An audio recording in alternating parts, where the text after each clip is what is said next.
ప్రపంచం మొత్తం మీద ఒక రోజులో 1,00,000 కంటే ఎక్కువ ఫ్లైట్స్ మూవ్ అవుతున్నాయి. రీసెంట్ డేటాస్ ప్రకారం రోజు మొత్తంలో ప్రపంచం నలుమూలల నుంచి ఫ్లైట్స్ లో 1,00,00,000 మందికి పైగా ట్రావెల్ చేస్తున్నారు. ఒక ప్లేన్ రన్వే మీద ల్యాండ్ చేయడానికి 90 సెకండ్స్ టైం మాత్రమే దొరుకుతుంది. ఆ టైంలో ప్లేన్ ల్యాండ్ కాకపోతే ఇంకొక 15 నిమిషాల పాటు గాల్లోనే చక్కర్లు కొట్టాల్సి వస్తుంది. దీనివల్ల ఎక్కువ ఫ్యూయల్ బర్న్ అవుతుంది. లోపల కూర్చున్న ప్యాసింజర్స్ భయభ్రాంతులకు లోనవుతారు. ఒక్క ప్లేన్ లేట్ అవ్వటం వల్ల ఎంటైర్ ఎయిర్పోర్ట్ లో అన్ని ఫ్లైట్ టైమింగ్ షెడ్యూల్స్ ని మార్చాల్సి వస్తుంది. ఎయిర్పోర్ట్ లో ఒక రోజులో గంటకి 4,000 కంటే ఎక్కువ ఫ్లైట్స్ మూవ్ అవుతున్నాయి. ఏ ఒక్క మిస్టేక్ జరిగినా కొన్ని వందల మంది ప్రాణాలు గాల్లో కలిసిపోయే అవకాశం ఉంది. కానీ ఎటువంటి మిస్టేక్స్ జరగకుండా ఎయిర్పోర్ట్ సిస్టమ్ మొత్తం పర్ఫెక్ట్ కోఆర్డినేషన్ తో పనిచేస్తాయి. ఇలా ఒక్క రోజు 2 రోజులు కాదు, 24/7 365 డేస్ పనిచేస్తాయి. ఎయిర్పోర్ట్స్ కేవలం ఒక రన్వే మాత్రమే కాదు, కేవలం కొన్ని గంటల సమయాల్లో మనల్ని దేశాల్ని దాటించగలిగే ఇన్విజిబుల్ టెక్నికల్ కంట్రోల్ మెషిన్. ఇందులో ప్రతి సెకండ్ బై సెకండ్ కొన్ని వందల డెసిషన్లు మారుతూ ఉంటాయి.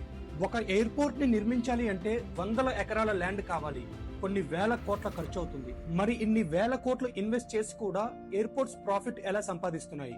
ఈ రోజు వీడియోలో ఎయిర్పోర్ట్స్ ఎలా పనిచేస్తాయి, వాటిని ఎవరు మేనేజ్ చేస్తారు, డబ్బులు ఎలా సంపాదిస్తాయో మీ అందరికీ అర్థమయ్యే విధంగా ఎక్స్ప్లెయిన్ చేస్తాను. ఐ ప్రామిస్, ఇక మీదట మీరు ఎప్పుడైనా ఎయిర్పోర్ట్ కి వెళ్తే మీరు ఎయిర్పోర్ట్లను చూసే విధానమే మారిపోతుంది. ఇండియాలో ఎయిర్పోర్ట్స్ ను airport authority of India control చేస్తుంది. Air traffic, runway coordination, air space monitoring లాంటి విషయాలను ఇది ఆర్గనైజ్ చేస్తుంది. కానీ ఇక్కడ ట్విస్ట్ ఏంటంటే ఎయిర్పోర్ట్స్ అన్నింటినీ గవర్నమెంట్ మాత్రమే నడిపించదు. ఇండియాలో కొన్ని పెద్ద ఎయిర్పోర్ట్లని ప్రైవేట్ కంపెనీలు నడిపిస్తాయి. For example, Indira Gandhi international airport, Chhatrapati Shivaji international airport. Airports అన్ని కూడా పీపీపీ మోడల్ మీద పనిచేస్తాయి. అంటే public private partnership. Government land యాక్వైజేషన్ చేసుకుని వాటిని ప్రైవేట్ కంపెనీలకు ఇస్తుంది. ప్రైవేట్ కంపెనీస్ అందులో ఎయిర్పోర్ట్లను బిల్డ్ చేసి ఆర్గనైజ్ చేస్తాయి. వచ్చిన ప్రాఫిట్ ని రెండు షేర్ చేసుకుంటాయి. అంటే ఎయిర్పోర్ట్ అనేది ఒక ఇన్ఫ్రాస్ట్రక్చర్ ప్రాజెక్ట్ లా కూడా పనిచేస్తాయి. కొన్ని వేల కోట్ల వ్యాపార సామ్రాజ్యం నడుస్తుంది.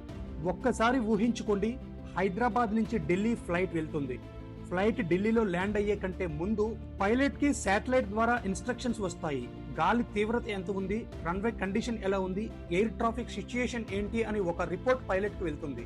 అన్నీ సరిగ్గా ఉంటేనే ప్లేన్ ల్యాండ్ అవుతుంది. కానీ అసలు గేమ్ ఇక్కడి నుంచే మొదలవుతుంది. ఫ్లైట్ ల్యాండ్ అవ్వగానే గ్రౌండ్ టీమ్ దగ్గర 45 మినిట్స్ టైం మాత్రమే ఉంటుంది.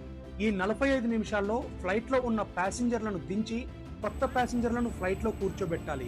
ప్యాసింజర్ లగేజ్ మొత్తం అన్లోడ్ చేయాలి.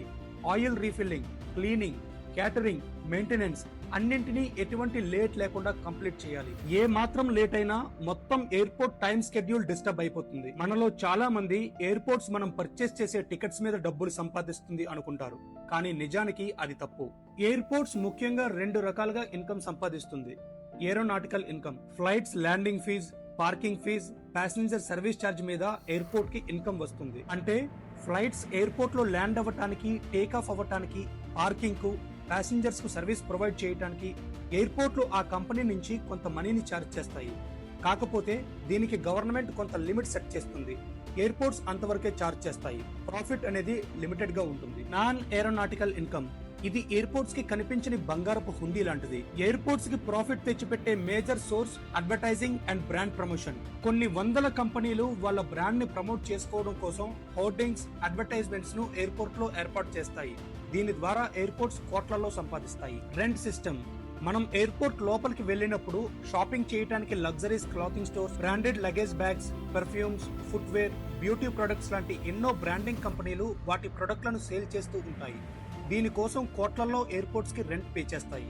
వీటితో పాటు food court, coffee chains, waiting lounges, parking, cargo warehouses ఇలాంటి అదర్ సోర్స్ ఆఫ్ ఇన్కమ్స్ చాలా ఉన్నాయి.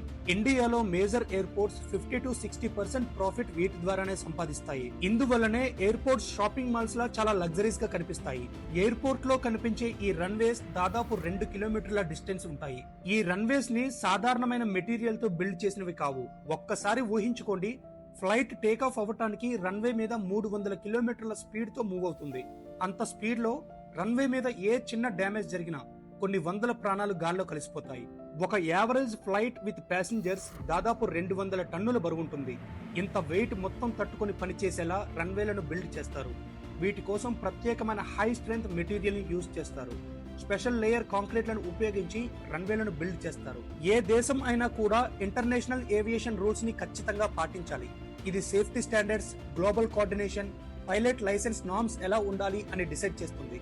ఇవి పాటించకుండా ఫ్లైట్స్ ఇంటర్నేషనల్ ట్రావెల్ చేయలేవు. ఇంకెప్పుడైనా మీరు ఎయిర్పోర్ట్స్ కి వెళ్ళినప్పుడు బోర్డింగ్ అనౌన్స్మెంట్ వినిపించినా, రన్వే లైట్స్ కనిపించినా, లగేజ్ వెహికల్స్ మూవ్ అవుతున్నా గుర్తుపెట్టుకోండి, ప్రతి మూమెంట్ వెనుక కొన్ని రూల్స్ అండ్ రెస్ట్రిక్షన్స్ ఉంటాయి.